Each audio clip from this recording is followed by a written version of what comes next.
अस्सलामुअलैकुम and welcome back to the channel.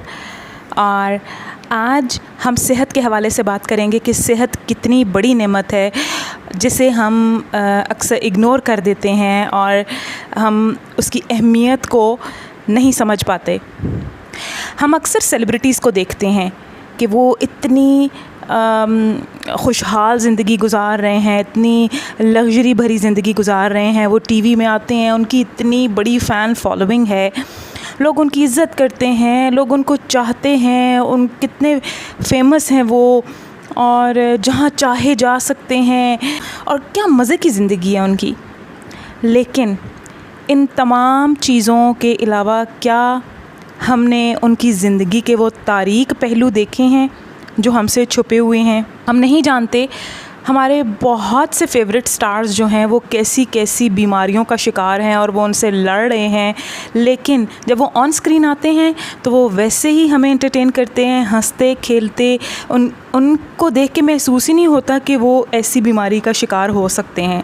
सो मैं इसलिए ये सब कुछ डिस्कस कर रही हूँ ताकि उनको देख के जो लोग हिम्मत हार जाते हैं, जो लोग लो फील करते हैं, उन्हें भी हौसला हो और उन्हें भी उनसे इंस्पिरेशन मिले।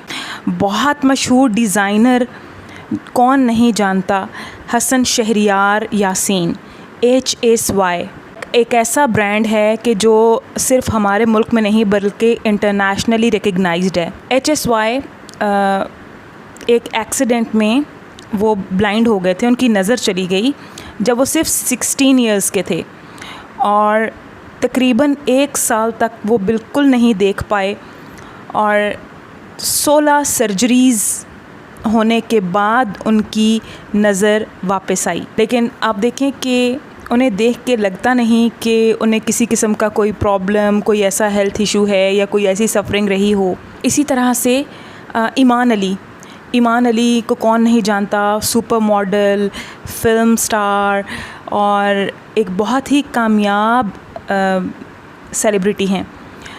ईमान अली जब अपने कैरियर की पीक पे थी 2006 में, उस वक़्त उनको डायग्नोज़ हुआ कि उन्हें एक न्यूरोलॉजिकल डिज़ीज़ है, मल्टीपल स्क्लेरोसिस।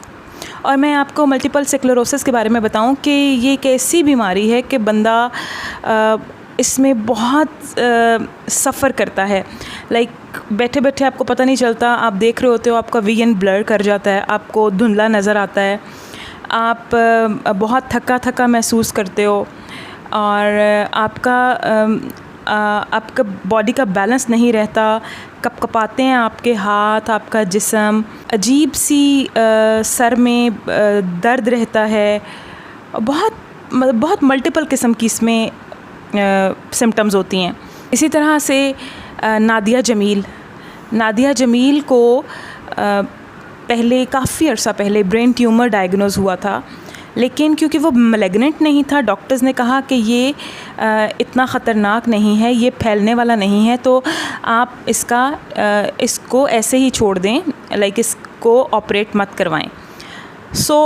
वो तो वहाँ ही था कि अब नादिया जमील को ब्रेस्ट कैंसर हो गया और हाल ही में वो कीमोथेरेपीज़ करवा रही हैं और माशाल्लाह से अभी वो रिकवरिंग स्टेज पे हैं और बहुत तेज़ी से वो रिकवर कर रही हैं। इसी तरह एक बहुत अच्छी एक्ट्रेस नायला जाफ़री को ओवेरियन कैंसर डायग्नोज़ हुआ था और उसके बाद उन्होंने भी ट्रीटमेंट करवाया, कीमोथेरेपीज़ करवाई। और आप सब जानते हैं कि कीमोथेरेपी किस कदर तकलीफ़देह अमल है, आपके बाल झड़ जाते हैं, आपको बहुत पेनफुल है ये।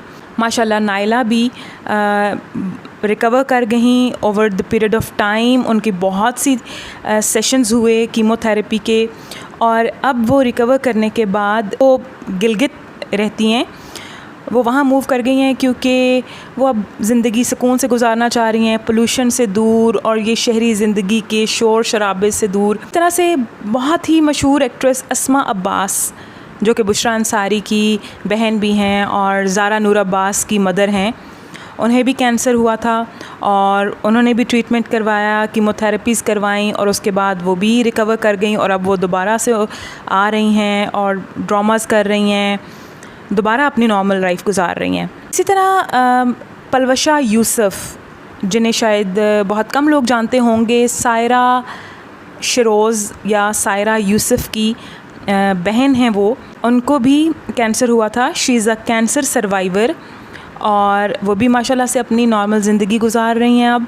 लैला वास्ती जो कि ताहिरा वास्ती की बेटी हैं और मारिया वास्ती की कज़न भी हैं, उनको कैंसर डायग्नोज़ हुआ था और वो अब्रॉड रहती थी, वहीं से उन्होंने ट्रीटमेंट करवाया और अब वो नॉर्मल हैं और दोबारा से अपनी एक्टिविटीज़ में पार्टिसिपेट कर रही हैं और अब तो आप बहुत से ड्रामाज़ में भी उनको फिर से देख रहे हैं। इसी तरह वेटरन एक्ट्रेस, एक लेजेंड हमारी उज़्मा गिलानी, उनको भी कैंसर डायग्नोज़ हुआ था।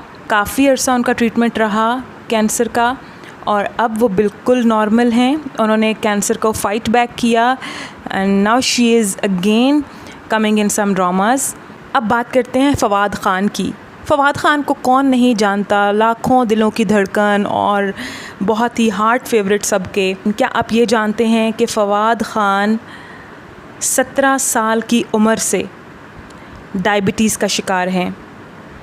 टाइप 1 डायबिटीज़ है उनको और वो उसको मेंटेन किए हुए हैं और वो उसका ट्रीटमेंट रेगुलर ले रहे हैं, क्योंकि जब आपको डायबिटीज़ होती है तो ऐसा पॉसिबल ही नहीं कि आप एक दिन भी अपनी मेडिसिन स्किप कर सकें। सो आप देखें कि कैसे कैसे बड़े एक्टर एक्ट्रेसेस हैं, लेकिन वो किस तरह से अपनी ज़िंदगी में लड़ रहे हैं बीमारियों से और इसके बावजूद वो एंटरटेनमेंट भी प्रोवाइड कर रहे हैं और वो अपनी नॉर्मल ज़िंदगी गुजार रहे हैं। इसके अलावा ज़ेबा बख्तियार बहुत ही मशहूर फ़िल्म एक्ट्रेस रही हैं और बहुत ही जानी पहचानी सेलिब्रिटी हैं। उनको भी डायबिटीज़ है और बहुत सालों से हैं, बहुत ही कम एज में उनको भी डायबिटीज़ हो गई थी। वसीम अकरम को कौन नहीं जानता, क्रिकेट की दुनिया के बादशाह और एक बहुत ही मंझे हुए क्रिकेटर, लेकिन 30 साल की उम्र से उनको भी डायबिटीज़ है और वो डायबिटीज़ के साथ साथ अपनी प्रोफेशनल लाइफ स्पोर्ट्स को रखे हुए थे और इसके साथ साथ अपनी ज़िंदगी के तमाम नॉर्मल एक्टिविटीज़ कर रहे थे। इतने सालों से वो इस बीमारी से लड़ रहे हैं। स्पोर्ट्स का हम लोग सोचते हैं कि जो लोग स्पोर्ट्स में होते हैं उनको कोई बीमारी नहीं हो सकती, वो अपने आप को इतना फ़िट रखते हैं, वो एक्सरसाइजेस करते हैं, वो जिम जाते हैं, वो अपनी डाइट का ख्याल रखते हैं। लेकिन देखें, बीमारी तो आपको बाज़-औक़ात जेनेटिक होती है, बाज़-औक़ात आपको किसी और एक्सटर्नल रीज़न से हो सकती है। इसलिए ये कोई ऐसी ऑथेंटिक चीज़ नहीं है कि अगर आप स्पोर्ट्स में हो तो आपको कोई बीमारी नहीं हो सकती। स्पोर्ट्स से इसी तरह जानशेर ख़ान, जो कि स्क्वॉश के नंबर 1 प्लेयर थे, वो पार्किंसन का शिकार है। पार्किंसंस शायद आप में से बहुत कम लोग जानते हो। पार्किंसंस ऐसी बीमारी है जिसमें आपकी बॉडी का बैलेंस नहीं कायम रहता, आपके हाथ और पाँव आपस में कोऑर्डिनेट नहीं करते, उनकी मूवमेंट, और कपाहट आपकी इतनी ज़्यादा होती है कि आप अक्सर चीज़ों को होल्ड करते हुए आपसे छूट जाती हैं वो चीज़ें। तो जानशेर ख़ान को पार्किंसंस है। नादिया ख़ान, जो कि बहुत मशहूर होस्ट भी हैं और टीवी आर्टिस्ट हैं, बहुत से मशहूर ड्रामों में, जिनमें सरे फहरिस्त बंधन है जो बहुत से लोगों का हार्ट फेवरेट था। तो नादिया ख़ान को बैक पेन, एक तो उनको क्रॉनिक बैक पेन है, सेकेंडली उनको हाइपोथायरॉयड है। हाइपोथायरॉयड और भी बहुत सी एक्ट्रेसेस हैं जिनको है, और हाइपोथायरॉयड में मोस्टली आपका वेट गेन होता है और बहुत अनकंट्रोल्ड गेन होता है। आप बहुत मुश्किल से अपने वेट को स्टेबल करते हैं। इसी तरह से माया ख़ान, जो कि टीवी होस्ट रही हैं और ड्रामाज़ में भी आती रही हैं, माया ख़ान को भी हाइपोथायरॉयड है। याले सरहदी को भी हाइपोथायरॉयड है। इसी तरह से सुहाई अली अबरू, जो कि टीवी आर्टिस्ट भी हैं और मूवीज़ भी की हैं उन्होंने। सुहाई अली अबरू को एपिलिप्सी है। एपिलिप्सी में फ़िट्स पड़ते हैं और एपिलिप्सी की सबसे जो ख़राब बात है वो ये होता है कि अचानक से इंसान को पता ही नहीं चलता, एक लम्हे में वो बिल्कुल ठीक बातें कर रहा होता है, हंस रहा होता है, खेल रहा होता है, और दूसरे ही लम्हे उसको फिट्स पड़ना शुरू हो जाते हैं और वो अपने बिल्कुल हवासों में ही नहीं रहता। और कुछ लोग तो ऐसे हैं कि जिनको एपिलेप्सी में उनके मुंह से झाग भी आने लग पड़ती है। तो ये बहुत ही तकलीफ़देह बीमारी है और आपको उस फेज़ का पता ही नहीं चलता। दूसरे लोग आपको उस हालत में देख रहे होते हैं और आपको बाद में पता चलता है कि मुझे इस तरह से फिट्स पड़े थे। और हमारे यहाँ तो वैसे ही एपिलेप्सी को लोग जिन भूत आ गया, इस पे तारी हो गया, वो इस चीज़ को सीरियस ही नहीं लेते। अक्सर तो पीरों फ़कीरों के पास ले जाते हैं एपिलेप्सी के पेशेंट को और दम करवाते हैं, डंडे पड़वाते हैं कि इसमें से जिन निकल जाए, और वो बेसिकली होती एपिलेप्सी है, यानी कि मिर्गी होती है। सोहाई अली अब्रू को एपिलेप्सी है और वो इस बीमारी से मुसलसल फ़ाइट कर रही हैं। हम लोग कई दफ़ा इस चीज़ को नहीं देखते कि अगले बंदे को वो किस कंडीशन से गुज़र रहा है, और हम लोग ट्रॉल करते हैं या उसको टॉन्ट करते हैं। इसी तरह से पॉलिटिशियन शर्मिला फ़ारूकी जो हैं, उनकी मदर अनीसा, उन्हें मैंने देखा कि सोशल मीडिया पे बहुत ज़्यादा ट्रॉल किया जाता है।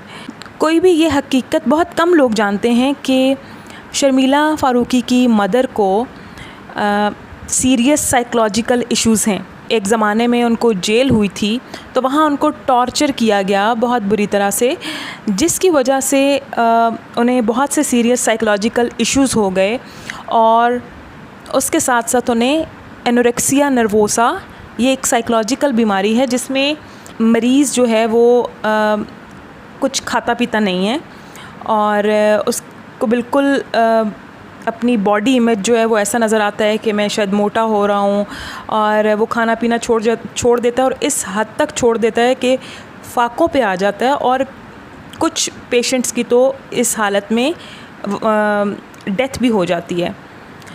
आपने देखा होगा कि शर्मिला की मदर का जो फिगर है वो भी इसी तरह से है, बहुत ज़्यादा वो वीक और बहुत ही जैसे फाके किए हुए हों, इस तरह की हालत होती है उनकी।